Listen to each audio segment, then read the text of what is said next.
Ito mga dapat natin aabangan mga kapamilya sa Batang Quiapo na wag natin papalampasin ang bawat episode ng telesiring ito.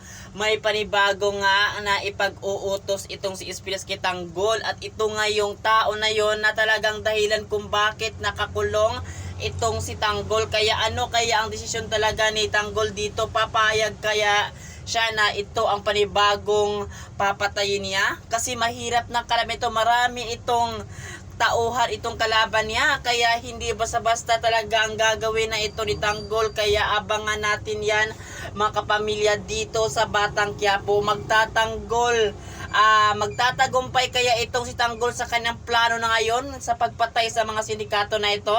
At yan lahat mga kapamilya aabangan natin dito sa Batang Quiapo. Napaganda na talaga ang mga pangyayari ng telesiring ito na wag natin papalampasin ang bawat episode ng telesiring ito. So itong si Ramon talaga nagduda talaga na parang hindi niya anak itong si David. Para talagang ibang-iba talaga ang kanyang anak, kaya nag-isip siya na baka hindi siya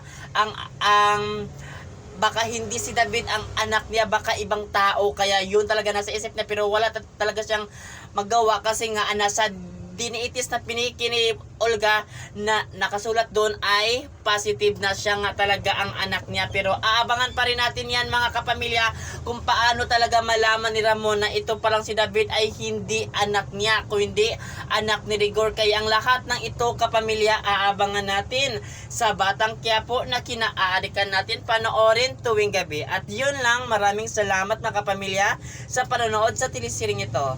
Thank you.